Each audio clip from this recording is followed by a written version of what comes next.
ప్రతిపక్షానికి పరిమితమైనప్పుడు కూడా వాళ్ళు ఊహాలోకల్లో తేలిపోతూ వాళ్ళు మాట్లాడుతున్న మాటలు కూడా కొన్ని స్టేచర్ అనే మాట అధ్యక్ష, స్థాయి హోదాని ముఖ్యమంత్రి పదవికున్న స్టేచర్కి మరి దేనికి ఉంటుంది అధ్యక్ష? ప్రజలు అక్కడ స్టేచర్ లేనని ఇక్కడ స్టేచర్ ఇందిరమ్మ రాజ్యారావులను ఇస్తే గౌరవ ముఖ్యమంత్రి గారు రేవంత్ రెడ్డి గారు ఆ స్థానంలో కూర్చుంటే కూడా వారిని వ్యక్తిగతంగా నిందారుపుతోని స్టేచర్ అనే మాట మాట్లాడుతూ ఏదైతే వ్యక్తిగత విమర్శిస్తున్నారో దాన్ని ఈరోజు తప్పుపడతాం అధ్యక్ష. స్టేచర్ అనేది ప్రజలు ఇవ్వాలి, ప్రజలు నిర్ణయించాలి. అందుకే ప్రజలు ఇచ్చిన అధికారం రేవంత్ రెడ్డి గారికి వచ్చింది. ఇది ఇందిరమ్మ రాజ్యం అనే మాట ఈ సందర్భంగా గుర్తు చేస్తూ నాకు ఒకటి గుర్తొస్తుంది అధ్యక్ష.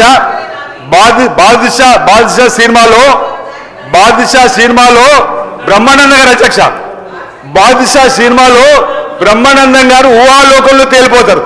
ఇంకా మాదే ప్రభుత్వం ఉన్నట్టు మేమే ముఖ్యమంత్రి మాదే అధికారం ఉంటే మేమేం చేయలేము అధ్యక్ష.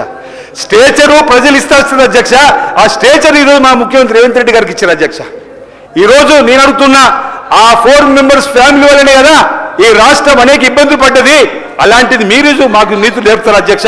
ఈరోజు మీరు ఒకటంటే మీరు రెండంటే కూడా సిద్ధంగా ఉన్నాం అధ్యక్ష. దానికోసం ఈరోజు చెప్పడానికి కోసం ఏమనంటే కమిషన్ అంటున్నారు అధ్యక్ష. నిన్న రోజు మాట్లాడినప్పుడు commission Kakatiya, commission Kaleshwaram, commission mission Bhagiratha, commission చేపలు బర్రెలు గేదెలు, కమిషన్ ఈ కార్ రేసింగ్, కమిషన్ కరెంటు విద్యుత్ కొనుగోలు ఒప్పందం.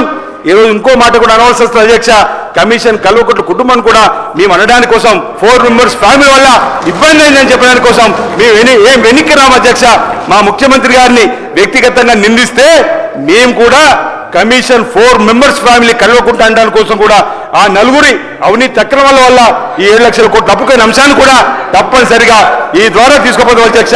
అరే 10 ఏళ్లలో తెలంగాణ తల్లి విక్రయం పెట్టారు, 10 ఏళ్లలో జయ తెలంగాణ అధికారంగా తీసుకున్నారు. తెలంగాణ పేరిట మాత్రం అధికారంలోకి వచ్చి ఈరోజు టీఆర్ఎస్ పార్టీని బీఆర్ఎస్ పార్టీకి మార్చుకుంటున్నారు అధ్యక్ష. తెలంగాణ ప్రభుత్వం అధికారంలోకి వచ్చి ఈరోజు బీఆర్ఎస్ గా మాట్లాడిన రోజే అధ్యక్ష, తెలంగాణ రాష్ట్ర సమితి భారతీయ రాష్ట్ర సమితికి మార్చుకున్న రోజే తెలంగాణ ప్రాంత ప్రజల పేగుబంధం తెగిపోయింది. అందుకే ఈ రాష్ట్రంలోకి ఇందిరమ్మ రాజ్యం తీసుకొని వచ్చిండ్రు. లోక్సభ ఎన్నికల్లో కూడా పార్టీకి బుద్ధి చెప్పిండ్రు. మొన్నటి ఎమ్మెల్సీ ఎన్నికల్లో కూడా ఏం జరిగిందో మీ అందరూ కూడా తెలుసు అధ్యక్ష. ఈరోజు దళిత ముఖ్యమంత్రి మాట తప్పిండ్రు. వాళ్ళు నేను నరుకుంటున్నారు అధ్యక్ష. 3 ఎకరాలు భూమిని ఇవ్వలేరు, నిరుద్యోగ వృత్తి ఇవ్వలేరు, డబుల్ బెడ్రూమ్లు ఇవ్వలేరు. 10 ఏళ్ళ అధికారులు ఉండి మేము 15 మాసాలు కాలే ఏమాయని చెప్పని ఈరోజు బదనం చేసే కార్యక్రమాలు మానుకోవాలని చెప్పి ఈ సందర్భంగా మీ ద్వారా చెప్పేటువంటి కార్యక్రమం చేస్తూ మా దగ్గర వేల దేవాలయం కూడా అభివృద్ధి అధ్యక్ష. బడ్జెట్ లో ఏటా 100 కోట్లని ఎక్కడ కూడా ఊహాలోకంలో అది కూడా రంగురంగుల బ్రోచర్లలో రంగురంగుల వీడియోలను అభివృద్ధి చూపించారు. మా దగ్గర 3వ బ్రిడ్జి లేకుండా 3వ బ్రిడ్జి ఉన్నట్టు దానిపైన కాలు రయ్యున వచ్చినట్టుగా చూపించినటువంటి అంశాన్ని కూడా ఈ సందర్భంగా నేను తెలియజేస్తూ మరి నాకు ఈ అవకాశం ఇచ్చినందుకు మీ అందరూ ధన్యవాదాలు చేస్తూ ఒకటే అంశాన్ని చెప్పి, తొలి 10 ఏళ్లలో తెలంగాణకు చీకటి యుగం. అప్పుడు అప్పుల్లో నెంబర్ 1, అవినీతిలో నెంబర్ 1, అక్రమంలో నెంబర్ 1, అడ్డదారులకు నెంబర్ 1, రాజకీయ అరాచాలకు నెంబర్ 1 ఆ కాలం. ఇప్పుడు మార్పు వచ్చింది. మా ప్రభుత్వం